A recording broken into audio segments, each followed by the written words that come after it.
Now, this is a video that's been a long time in the making, a very long time in the making. So I brewed this beer last September. In the recipe that I brewed it from, it said to condition it for 3 months.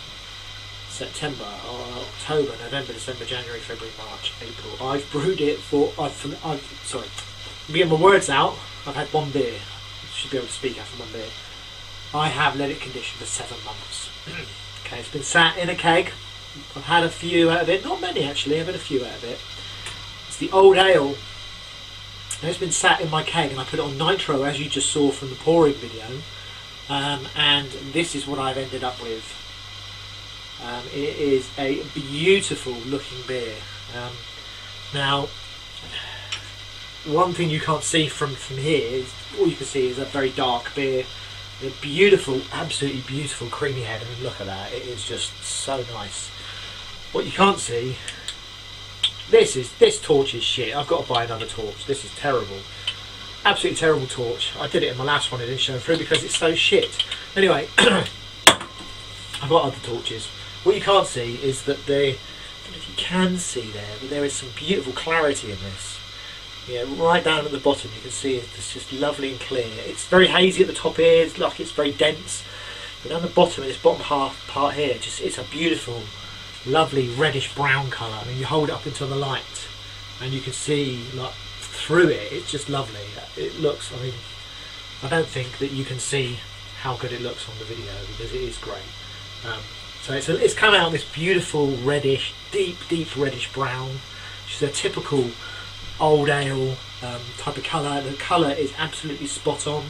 Obviously I don't think you would normally pour an old ale on nitro. I just decided to do it this time, give it kind of more of a creamy feel. The head is, because it's on nitro, is just beautiful, smooth, tiny little bubbles. With this beautiful, you saw I poured that pint pretty vigorously. I just literally put the tap on, let it go to the top, stopped it, and look, I've ended up with a head that is just the perfect height. You know, it's not too big, just it's come out absolutely perfectly. So let's give this a taste. 7 months conditioning. Yeah, it's been there for fucking ages, and I've got loads. I've got like 3/4 of the keg left, which is good because I've got an imperial stout that I want to put in that position, which I want to leave to condition for 5 months. So anyway, let's give this give it a go. So on the nose, it smells like beer. That's basically it. It smells like beer. Like you know, you've had a beer, you've left it in your glass on the side. You're going to smell it. It smells like beer. There's no real distinctive aroma that I would say that this has got. Just, it smells of beer. It's got a beer smell. So I think it's better to just dive in and give it a taste. I've tried this already, so I know what it tastes like. I'm going to do this for your sake. Let's dive in and see how it tastes, okay?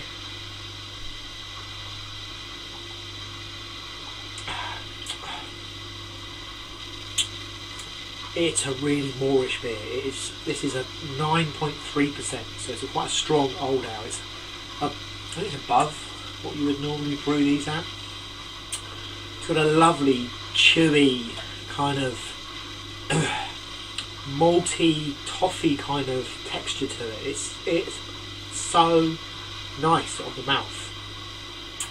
The only thing that I would say is wrong with it is that there is a banana-y estery flavour in this, which is not what you would expect in an old ale. It's totally off style.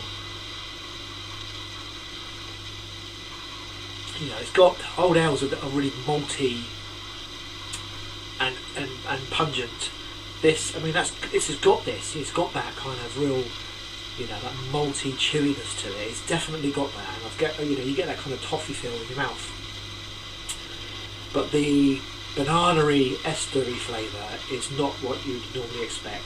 But it's actually really nice. It's not off-putting at all. In fact, it's really nice. It's almost like a toffee banana kind of beer. It's absolutely fucking lovely. I can easily drink, you know, two or three of these It's a very, very Moorish beer. It's very nice, and I think as it's got older, that banana-y kind of flavour is not as so in your face as it was maybe 3 months ago when I tried it 3 or 4 months ago. It's now kind of blending into the kind of the malty flavour to make it taste more toffee and chewy-ish. It's really, really nice. It's come out very nice. You know, it's really worth putting that effort in for 7 months of conditioning in a keg. You know, I put it to one side and left it. Then after 3 months, I put it into the kegerator and started drinking it, but thought it wasn't ready. Let's leave it longer. And you know, I've got to the point now where actually it's really fucking nice. It tastes lovely, and I like the off flavour that shouldn't be there because it seems to go really well with the maltiness. It's a very, very nice. But the ale that I used was the Cross My Loof Real Ale yeast. I've never used it before, so I don't know if that is the type of off flavour that you, or the type of flavour that you would expect to get from that ale yeast. I don't know. If anybody's used it before and has got this kind of banana-y flavour from it, please let me know, because at least I know that that's the flavour that I would expect to get from the beer. I didn't brew this at a high temperature. It was at 19.5 degrees all the way through fermentation, stuck to it perfectly. I actually think I used my DIY tilt thing, the Speedle thingamajig for this, and I think the temperature was perfect all the way through at 19.5. So there's not enough flavour that was produced by the temperature I brewed the beer at. It's to do with the yeast itself, I believe.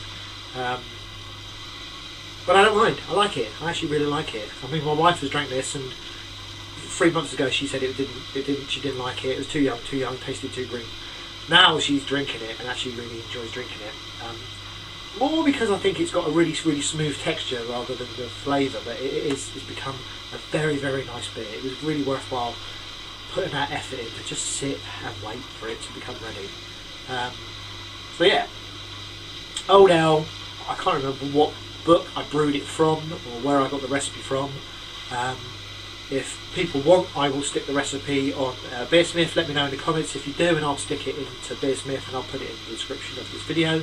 But yeah, I would brew this again, probably though with a different yeast, just so that I can get the proper character of what the beer is meant to taste like. But I would definitely brew it at this ABV, and I would definitely put it on nitro again, because that's come out fucking lovely. Anyway, happy homebrew, guys. I'm going to enjoy one of these, and I am probably out for the night. Take care.